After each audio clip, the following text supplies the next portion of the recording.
नमस्कार। Lucent plus workbook कार्यक्रम में आपका स्वागत है। आज है डे 37। इसके पूर्व हम लोग ल्यूसेंट के 36 पेज तक पढ़ चुके हैं। पिछले लेक्चर में हम लोगों ने शेरशाह सूरी के बारे में जानकारी एकत्र करी थी और अब अगले जो 4 पेज हैं, पेज नंबर 37 से लेकर के 41 तक, जो हम अलग अलग दिन में पढ़ेंगे, मुगल काल है। मुगल काल को सबसे ज्यादा स्थान ल्यूसेंट में दिया गया है जहां तक हिस्ट्री का सवाल है। तो पेज नंबर 37 पूरे का पूरा अकबर को समर्पित है। एक नजर इसकी वर्कबुक पर डाल लेते हैं।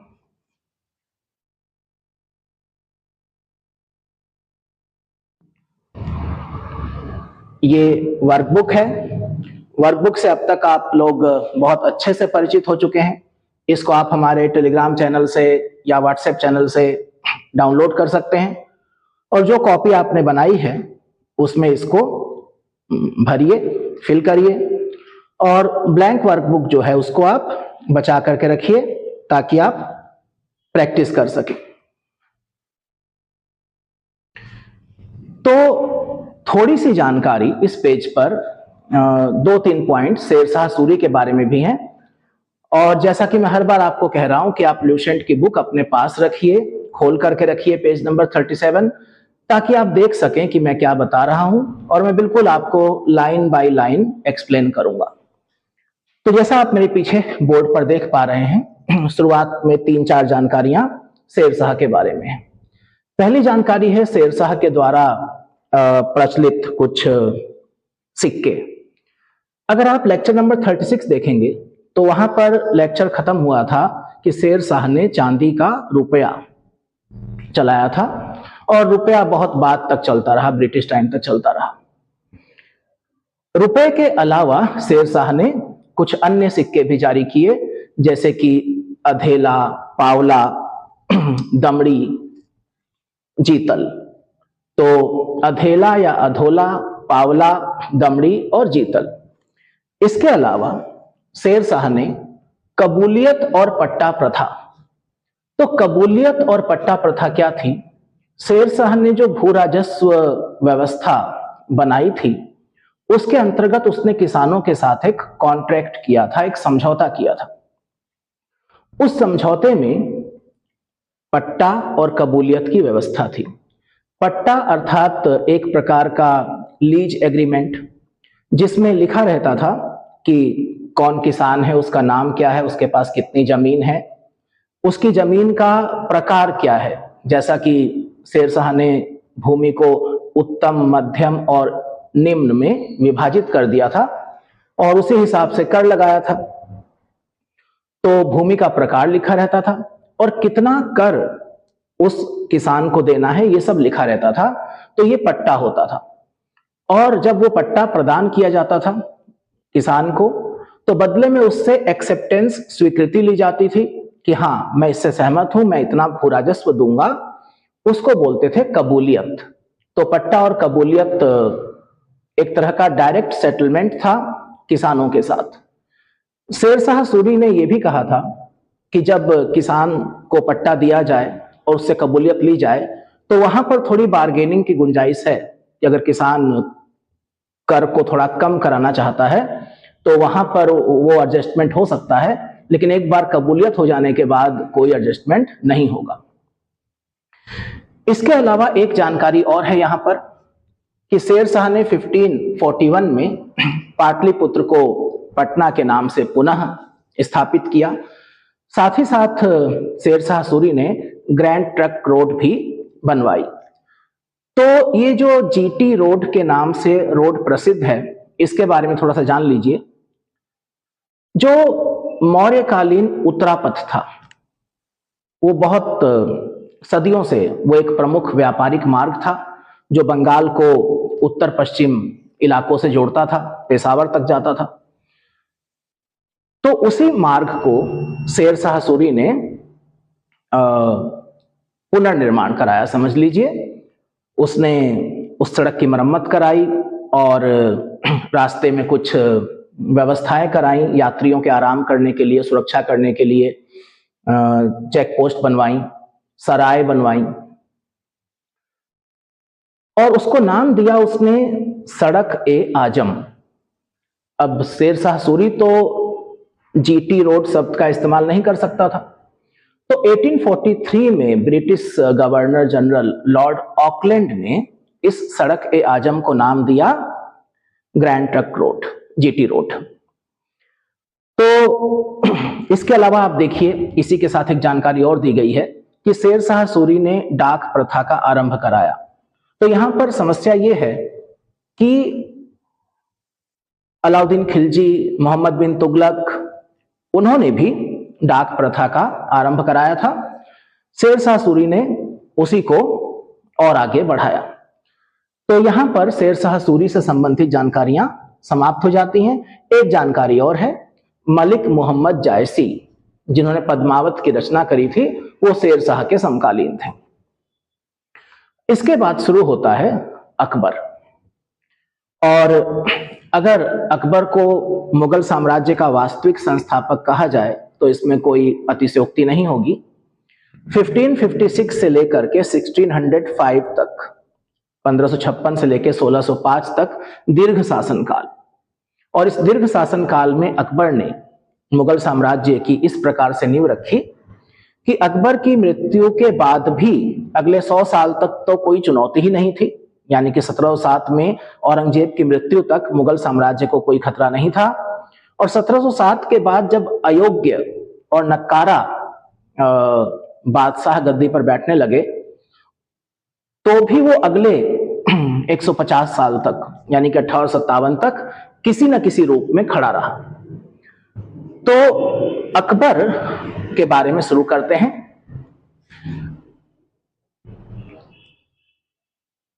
1542 अकबर का जन्म है, और अकबर का जन्म जो है वो हुमायूं के निर्वासन काल में है। निर्वासन काल से मतलब ये है कि जब हुमायूं शेर शाह से पराजित हो गया और उसको आगरा और दिल्ली को, आगरा दिल्ली क्या, उसको हिंदुस्तान ही छोड़ना पड़ा, तो कुछ समय उसने भारत में सिंध प्रांत में गुजारा। वहां पर अमरकोट नाम का एक छोटा सा राज्य था। वहां के राणा वीर साल ने हुमायूं को शरण दी और वहीं पर अकबर का जन्म हुआ। माता थी हमीदा बानू बेगम। अब 1542 में जन्म हुआ और उसके कुछ समय बाद हुमायूं को सिंध से भी पलायन करना पड़ा और हुमायूं ईरान चला गया। तो अकबर का जो प्रारंभिक जीवन काल है, जन्म से लेकर के और 11-12 साल तक, वो बहुत अव्यवस्थित तरीके से गुजरा। उसका जीवन संकट में भी पड़ा। तो प्रारंभिक शिक्षा दीक्षा को लेकर के ज्यादा व्यवस्थाएं नहीं हुई। फिर भी अकबर को पढ़ाने लिखाने के प्रयास किए गए। ये बात अलग है कि अकबर को विद्वान माना जाता है। उसके पास अपने समय का बेहतरीन पुस्तकालय था। पुस्तकों में उसकी रुचि थी, लेकिन वो खुद लिखता पढ़ता नहीं था, यानी उसको शायद लिखना नहीं आता है, कहा यही जाता है। तो फिर वो जो उसके पास पुस्तकें थी उनका क्या, तो लोग उसको पढ़ करके सुनाते थे। अकबर बहुत ही चिंतनशील प्रकृति का था और चिंतनशील व्यक्ति तर्क करने लगता है। और अगर आप तर्क करने लगेंगे तो आपको नए नए सवाल मिलेंगे और कुछ उनके जवाब मिलेंगे।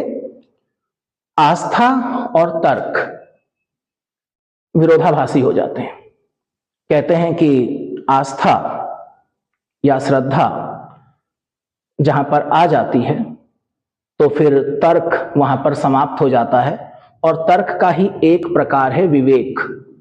तो श्रद्धा और आस्था आई तो विवेक चला गया, यह भी कहा जाता है।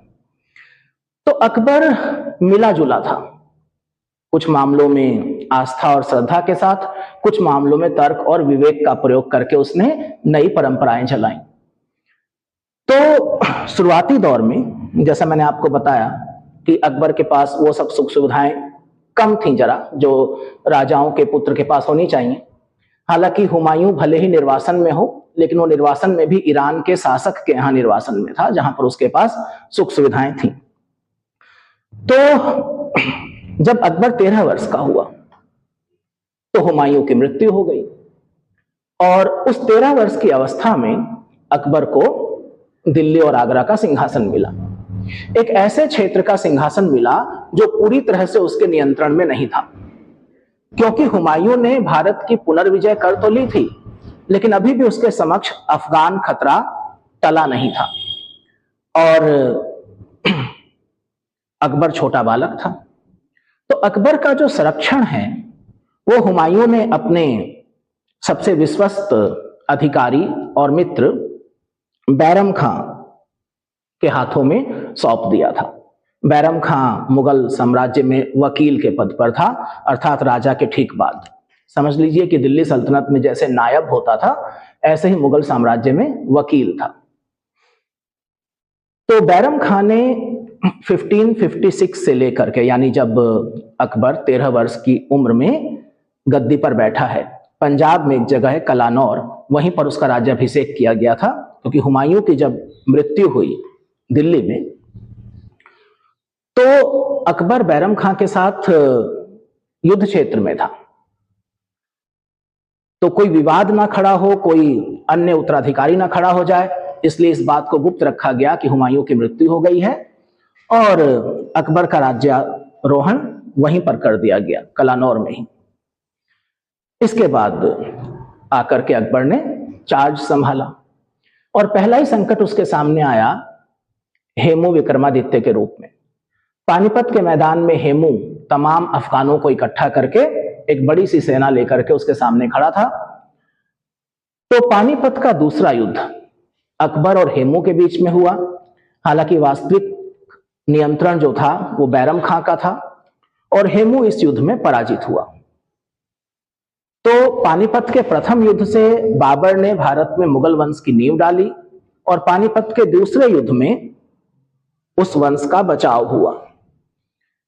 तो बैरम खां का प्रभाव बहुत ज्यादा था। 1556 से लेकर के 1560 तक अकबर 13 वर्ष से 17 वर्ष का हो चुका था, और बैरम खां के बढ़ते हुए हस्तक्षेप और नियंत्रण से थोड़ा परेशान भी था। अब वो सत्ता अपने हाथ में लेना चाहता था। तो बैरम खां को रिटायर कर दिया गया। रिटायर करने का मतलब ये है कि बैरम खां को कहा गया कि या तो वो हज यात्रा के लिए चला जाए, अब अल्लाह की आराधना में अपने दिन गुजारे, मक्का चला जाए, या फिर अपनी पसंद से किसी भी प्रांत में गवर्नर बनकर के चला जाए। तो बैरम खां ने विद्रोह नहीं किया, और उसने यही भलाई समझी कि वो देश से ही चला जाए। हालांकि फिर भी एक छोटा मोटा सा संघर्ष हुआ बैरम खां और मुगलों के बीच में, लेकिन अंततः बैरम खां को अकबर ने क्षमा कर दिया। लेकिन बैरम खां के विरोध में कई चीजें जाती थी।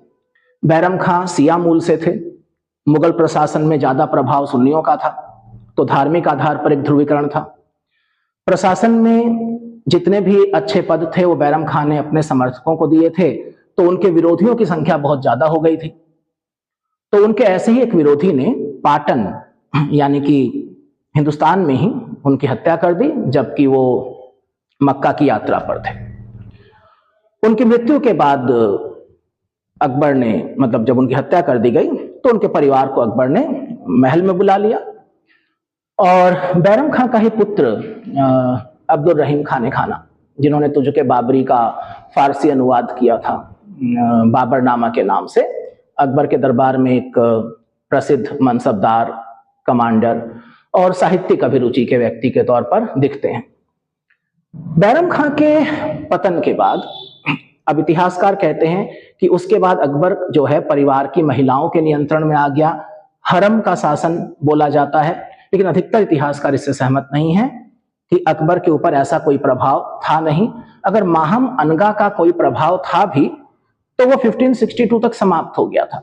आप यहां पर देख सकते हैं बैरम खां, पानीपत की दूसरी लड़ाई, हरम दल, इन सब के बारे में जानकारियां हैं।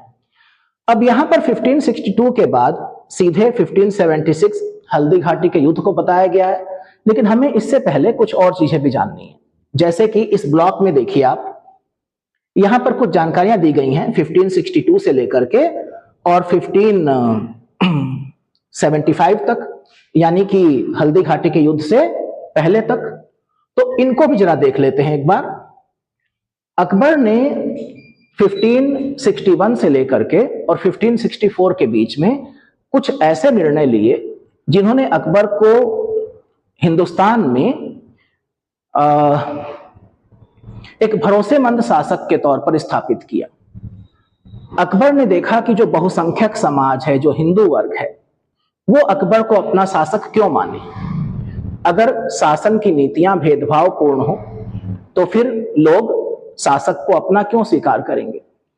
तो अकबर ने कुछ ऐसे उपाय किए जिनको आप एक तरीके से आधुनिक लोकतंत्र की भाषा में CBM, कॉन्फिडेंस बिल्डिंग मेजर्स, विश्वास उत्पन्न करने वाले उपाय कह सकते हैं।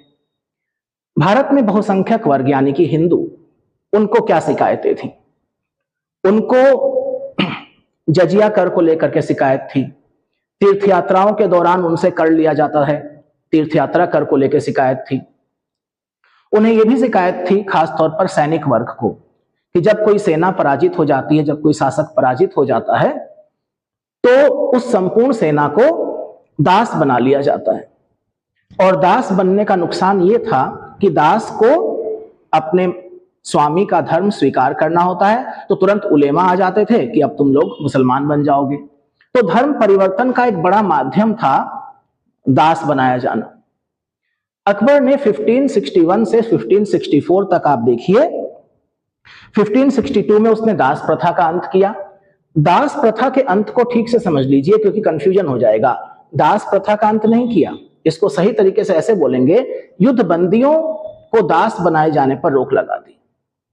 अर्थात युद्धबंदियों का धर्म परिवर्तन रुक गया। इसका मूल उद्देश्य यह था। तो अलग से दास प्रथा बंद हो गई हो ऐसा बिल्कुल नहीं है। सिर्फ जो युद्धबंदी थे, जो प्रिजनर ऑफ वॉर थे, उनको दास नहीं बनाया जाना था, तो उनका धर्म परिवर्तन भी नहीं होना था। उसके बाद अकबर ने हिंदू तीर्थ यात्रियों पर जो तीर्थ यात्रा कर लगाया जाता था वो बंद करा दिया। और 1564 आते आते उसने जजिया कर लेना भी बंद कर दिया। जजिया कर के बारे में हम लोग दिल्ली सल्तनत में पढ़ चुके हैं। तो इन उपायों से उसने हिंदुओं, खासतौर पर राजपूतों का विश्वास जीतने का प्रयास किया। और आगे चल करके हम देखेंगे वो राजपूतों को मनसबदारी व्यवस्था में भी शामिल कर लेगा। इससे पहले हिंदू शासकों को, राजकुमारों को या किसी भी हिंदू को प्रशासन में उच्च पदों पर, खासतौर पर सैनिक पदों पर ज्यादा जगह नहीं दी जाती थी। महमूद गजनी से लेकर के और सिकंदर लोदी तक अगर इक्का दुक्का एग्जाम्पल मिल जाते हैं कि ये हिंदू सेना में था, वो हिंदू सेना में था, तो अपवाद से नियम नहीं बनते हैं। अकबर ने नियम बनाया कि मनसबदारी व्यवस्था में हिंदुओं को भी जगह दी जाएगी। मनसबदारी व्यवस्था का मतलब जो मुगल शासन का आधार था, सैनिक व्यवस्था। अगर आपको मुगल प्रशासन में कोई भी पद लेना है तो पहले आपको एक मिलिट्री कमांडर बनना होगा, आपको अपने अधीन एक सेना रखनी होगी, उसके साथ आपको बाकी ड्यूटीज दी जा सकती हैं। तो अकबर पहला शासक था जिसने भारतीयों को प्रशासन में बड़े पदों पर जगह दी, और वो भी सैनिक प्रशासन में। तो इससे राजपूतों में खासतौर पर विश्वास उत्पन्न हुआ। और हम देखेंगे कि मान सिंह से लेकर के, राजा टोडरमल से लेकर के जसवंत सिंह तक कैसे समय समय पर मुगलों के लिए अपनी जान की बाजी लगा देंगे। तो अकबर ने इन उपायों से अपने आप को स्थापित किया। लेकिन राजपूताने में एक शासक जिसने यह स्वीकार नहीं किया कि वो मुगल बादशाह के सबऑर्डिनेट हो जाए या उसको बादशाह मान ले। मुख्य परीक्षा में यूपीएससी ने इतिहास में एक बार पूछा था कि महाराणा प्रताप का एकमात्र अपराध उनकी देशभक्ति थी, टिप्पणी कीजिए। तो महाराणा प्रताप और अकबर के बीच का संघर्ष हमारी जो इतिहास की सीरीज चलेगी उसमें मैं डिटेल में बताऊंगा उसको। यहां पर जो जानकारी है वो देखते हैं। मुगल सेना ने चित्तौड़गढ़ पर नियंत्रण कर लिया, लेकिन महाराणा प्रताप ने संधि नहीं करी और महाराणा प्रताप अरावली की पहाड़ियों में चले गए। वहां पर गोगुंडा जगह है, गोगुंडा को उन्होंने अपनी नई राजधानी बना लिया, वहां से संघर्ष करते रहे। वहां पर भी मुगल सेना आ गई, खुद मान सिंह आ गए मुगलों की तरफ से। गोकुंडा भी छोड़ना पड़ा। हल्दी घाटी का युद्ध हुआ 1576, तब भी महाराणा प्रताप ने सरेंडर नहीं किया। वो फिर से अरावली की पहाड़ियों में एक नया ठिकाना बना लेते थे। अपनी मृत्यु तक महाराणा प्रताप लगातार संघर्ष करते रहे। बीच बचाव के लिए, संधि करवाने के लिए जब भी कोई राजपूत शासक उनके पास जाता था तो बात नहीं बन पाती थी। उनकी मृत्यु के बाद उनके पुत्र राणा अमर सिंह, उन्होंने भी संधि करने से इनकार कर दिया। हालांकि संधि होगी, लेकिन वो जहांगीर के समय में होगी, 1615 में होगी। तो आपसे हल्दी घाटी युद्ध का वर्ष पूछा जा सकता है 1576। इसके अलावा अकबर के कुछ और कार्य यहां पर देखिए। ये ब्लॉक बहुत इंपॉर्टेंट है प्रीलिम्स के हिसाब से, आपको दिखाई दे रहा होगा आपकी बुक में। अकबर के कुछ महत्वपूर्ण कार्य, दास प्रथा के अंत से लेकर के राजधानी लाहौर स्थानांतरित, ये पूरा ब्लॉक बहुत महत्वपूर्ण है। थोड़ा थोड़ा मैं इसको आपको समझा भी देता हूं। तो दास प्रथा का अंत, अकबर को हरम दल से मुक्ति, तीर्थयात्रा कर समाप्ति, जजिया कर समाप्त, ये मैं समझा चुका हूं। इसके बाद 1571 में अकबर ने फतेहपुर सीकरी की स्थापना करी। सीकरी एक गांव था और शेख सलीम चिश्ती, अकबर जिनका शिष्य तो नहीं, अकबर की बड़ी आस्था थी लेकिन उनमें, और उन्हीं के आशीर्वाद से अकबर को पुत्र प्राप्त हुआ था। इसीलिए अकबर ने उस पुत्र का नाम सलीम रखा, और सलीम ही आगे चल करके जहांगीर के नाम से गद्दी पर बैठेगा। तो उसी इलाके में अकबर ने एक नई राजधानी बनवाई, एक नया नगर बनाया, फतेहपुर सीकरी। स्थापत्य कला का एक नमूना, और जैसा कि एक इतिहासकार ने बोला है फतेहपुर सीकरी के बारे में, पत्थरों में ढाला गया रोमांस। इतिहास को हम बहुत अच्छे से पढ़ेंगे इतिहास की सीरीज में, अभी फिलहाल प्रारंभिक परीक्षा के लिए देख लेते हैं। तो फतेहपुर सीकरी कब राजधानी बनाई गई, ये पूछा जाएगा। इसके बाद है इबादत खाना। इबादत खाना एक सभा भवन था, एक बिल्डिंग थी जो फतेहपुर सीकरी में बनाई गई थी। अकबर, जैसा कि मैंने शुरुआत में बोला, चिंतनशील था, तर्क भी कर लिया करता था। तो अकबर ये जानना चाहता था कि जो अलग अलग धर्म हैं, तो क्या कुछ ऐसा है कि एक ही धर्म में सच्चाई है? अलग अलग धर्मों का सार क्या है? तो अकबर ने इबादत खाने का निर्माण करवाया, और वहां पर चर्चा करने के लिए उसने पहले सुन्नी मत के विद्वानों को आमंत्रित किया। विद्वान बड़े प्रसन्न हुए कि चलो अकबर को कुछ अकल आई है। और जैसे विद्वानों ने देखा कि अकबर के साथ बैठा हुआ है अबुल फजल, तो फिर वो टेंशन में आ गए, क्योंकि प्रश्न तो अबुल फजल पूछेगा। एक 3 लोगों का एक समूह है, शेख मुबारक, उनका एक पुत्र अबुल फजल, दूसरा पुत्र फैजी। कभी कभी कहा जाता है कि ये तीनों अकबर का ब्रेन थे, अकबर का दिमाग थे। कभी कभी कहा जाता है कि नहीं, सिर्फ अबुल फजल। लेकिन वास्तव में ये तीनों लोग बहुत अच्छे तरीके से अकबर को प्रभावित कर रहे थे। हालांकि अंतिम निर्णय अकबर का ही था। तो अकबर ने इबादत खाने में पहले सुन्नी मत के उलेमाओं को बुलवाया, विद्वानों को बुलवाया। वो आपस में लड़ने लगे, वो एक राय नहीं हो सके। तो फिर सिया मूल के, सिया मत के विद्वानों को बुलाया गया। सियाओं के आते ही सुन्नी एक मत हो गए, अब ये आपस में लड़ने लगे। तो अकबर ने फिर ये किया कि ठीक, अब सबको बुलाओ। तो 2 प्रश्न आते हैं कि अकबर ने इबादत खाने की स्थापना कब करी, 1575 में, और इबादत खाने में सभी धर्मों के लोगों को एंट्री कब दी गई, 1578 में। कभी कभी यह भी पूछा जाता है कि किसको किसको बुलाया गया था। तो वो जैसी जानकारी आपको मिलेगी, यहां पर आप देखिए। एक नाम है हरि विजय सूरी, जो जैन धर्म के आचार्य थे, और अकबर ने उनको जगत गुरु की उपाधि दी थी।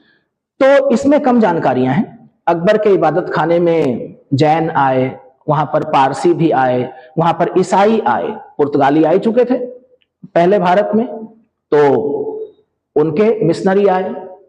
हिंदू तो निश्चित तौर पर शामिल ही थे। तो अकबर ने इबादत खाने में सभी धर्मों के लोगों को सुना और वो इस मत पर पहुंचा कि सत्य जो है वो प्रत्येक धर्म में पाया जाता है, और अकबर के ऊपर प्रभाव भी पड़ा।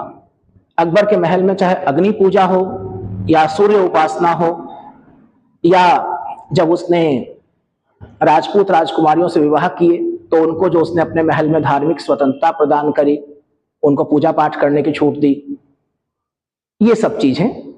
जैन दर्शन में अहिंसा के सिद्धांत से वो बहुत प्रभावित था। अलग अलग धर्मों से उसने अलग अलग चीजों को एक्सेप्ट किया। अब इससे कंफ्यूजन हुआ। इस्लाम के अलावा जो बाकी धर्म थे उनको लगता था कि वो अपने धर्म से खुश नहीं है।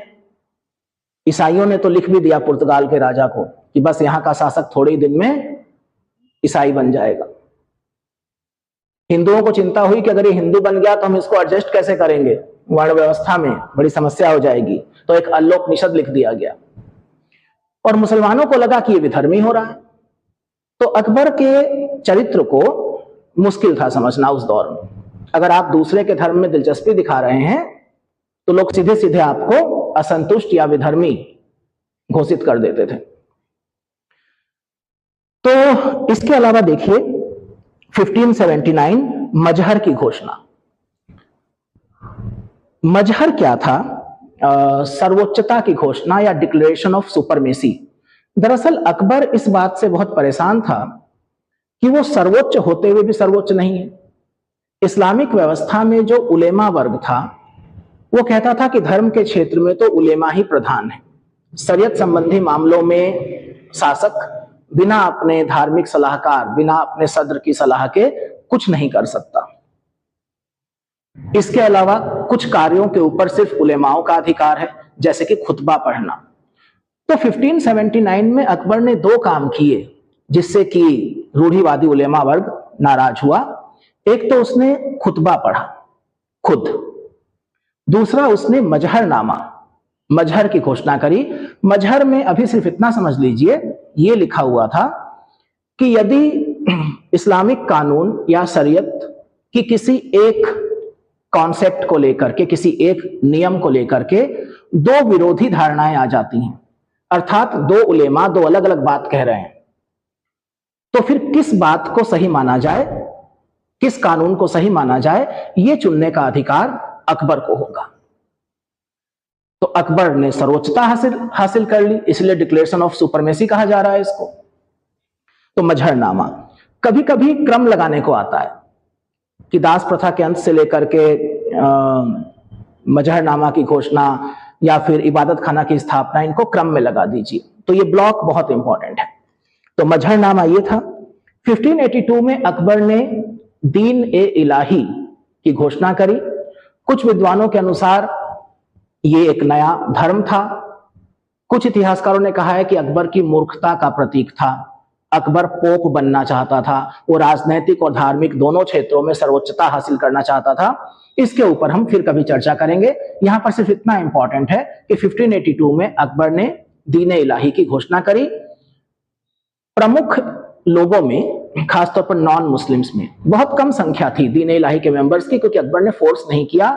हिंदुओं में सबसे प्रमुख था बीरबल। दीन ए इलाही धर्म स्वीकार करने वाला पहला और अंतिम लिख दिया गया है। पहला और अंतिम हिंदू शासक राजा बीरबल था। राजा की उपाधि दी गई थी बीरबल को, बीरबल कहीं के राजा थे नहीं। महेश दास नामक ब्राह्मण को राजा बीरबल की पदवी दी गई थी। बहुत ही हाजिर जवाब और बुद्धिमान व्यक्ति के तौर पर बीरबल का स्थान था अकबर के दरबार में। इसके अलावा इसमें क्या बचा है? इलाही संवत। तो 1583 में इलाही संवत की शुरुआत की गई और 1585 में राजधानी फतेहपुर सीकरी से लाहौर स्थानांतरित की गई। यह बहुत महत्वपूर्ण नहीं है, वो थोड़े समय के लिए था कि अकबर ने लाहौर को केंद्र बना लिया था, अदरवाइज राजधानी फतेहपुर सीकरी ही रही। इसके अलावा देखिए और क्या क्या जानकारियां हैं आपके बुक में। अगेन एक ब्लॉक बनाया गया है यहां पर। अकबर के द्वारा जो जीते गए क्षेत्र थे, प्रदेश थे, उनके नाम दिए गए हैं। मालवा, चुनार, आमेर, मेड़ता से लेकर के उड़ीसा, सिंध, बलूचिस्तान और कंधार तक। क्या यहां से प्रारंभिक परीक्षा में प्रश्न आ सकता है, और आ सकता है तो क्या, और क्या ये पूरी टेबल याद करनी पड़ेगी? तो न्यूनतम आप क्या कर सकते हैं, आप ये देख लीजिए कि समकालीन शासक कौन था। जैसे जो बहुत प्रसिद्ध नाम है कि गोंडवाना, मालवा से शुरुआत करते हैं। मालवा में अकबर के समकालीन शासक कौन था जो पराजित हुआ, सरेंडर हो गया? बाज बहादुर। गोंडवाना रानी दुर्गावती की वजह से अमर हो गया। मेवाड़ निश्चित तौर पर उदय सिंह, महाराणा प्रताप, उसके बाद अमर सिंह, लेकिन जो मुख्य संघर्ष करता है महाराणा प्रताप। या फिर आप देखिए कश्मीर, यूसुफ याकूब खां, कंधार, मुजफ्फर हुसैन, दौलताबाद, चांद बीबी, इस तरीके से अहमदनगर, चांद बीबी। तो आपको प्रमुख क्षेत्र या राज्य जो अकबर ने जीते, जिनके साथ युद्ध हुआ, और वहां के समकालीन शासक कौन थे, ये जरूर कर लेना है। यहां से एक मुश्किल पैटर्न भी बनता है कि इन विजयों को एक क्रम में याद किया जाए। तो पहले तो मैं यही कहूंगा कि आप समकालीन शासकों के नाम याद कीजिए, उसके बाद जब कुछ याद करने को ना बचे कि अब सब कुछ हो गया है, तो लाओ क्रम भी याद कर लेते हैं। इसके अलावा और क्या क्या जानकारियां हैं? जब्ती प्रणाली के बारे में बताया गया है। अकबर ने राजस्व व्यवस्था में एक नई शुरुआत करी, जब्ती प्रणाली या आईने दहसाला। आइन बोलते हैं नियम को, और दह मतलब 10, साला मतलब वर्ष, तो 10 वर्षीय नियम, राजा टोडरमल। मुगल प्रशासन ल्यूसेंट में पूरा एक पेज दिया गया है आगे चल करके, तो इसको हम वहां पर देखेंगे। गुजरात विजय का जिक्र है कि गुजरात विजय के दौरान अकबर पहली बार पुर्तगालियों से मिला, और गुजरात विजय के समय ही अकबर ने पहली बार समुद्र को भी देखा। पुर्तगाली आगरा तक तो वैसे ही नील की खेती के लिए, नील के बिजनेस के लिए आते थे, वो अकबर के दरबार में आना जाना शुरू कर चुके थे। गुजरात अभियान को इतिहासकार स्मिथ ने संसार के इतिहास का सर्वाधिक द्रुतगामी आक्रमण कहा है। दरअसल हुआ यह था कि गुजरात को विजित किया गया, अकबर वापस लौट करके आया और गुजरात में विद्रोह हो गया।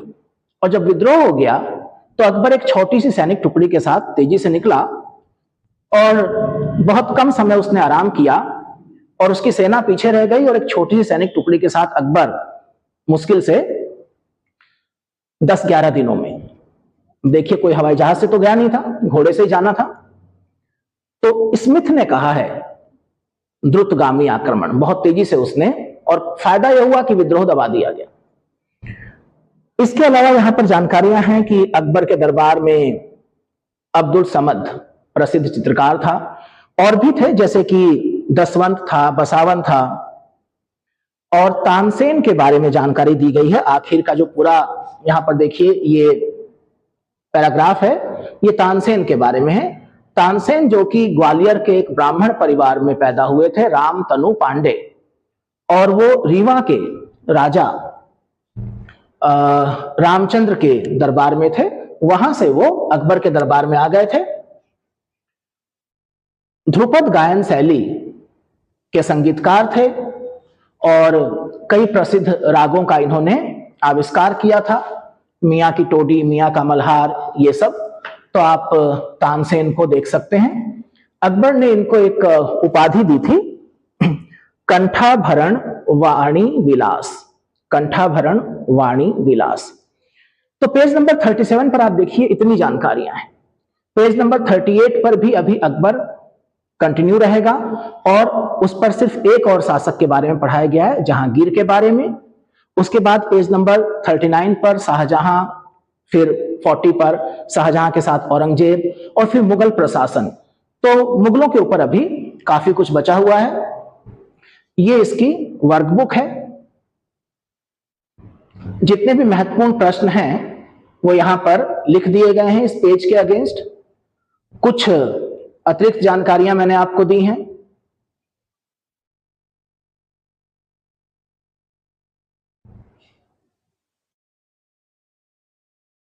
इस पेज पर एक जानकारी है कि दीन इलाही धर्म का प्रधान पुरोहित अकबर था। तो मेरा आप लोगों से प्रश्न है कि दीन इलाही धर्म का प्रधान पुरोहित अकबर था,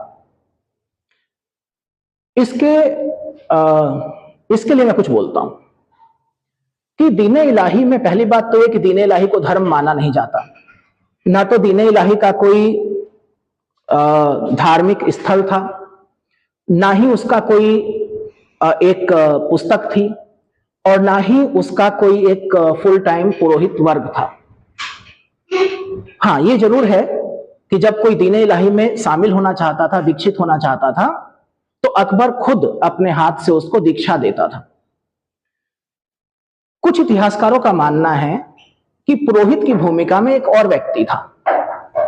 तो क्या आप बता सकते हैं कि दीन इलाही के पुरोहित की भूमिका में अकबर नहीं बल्कि किसको इतिहासकारों के द्वारा स्वीकार किया जाता है? तो मुझे कमेंट करके जरूर बताएं। इसके आगे अब हम लोग नेक्स्ट लेक्चर में पढ़ेंगे।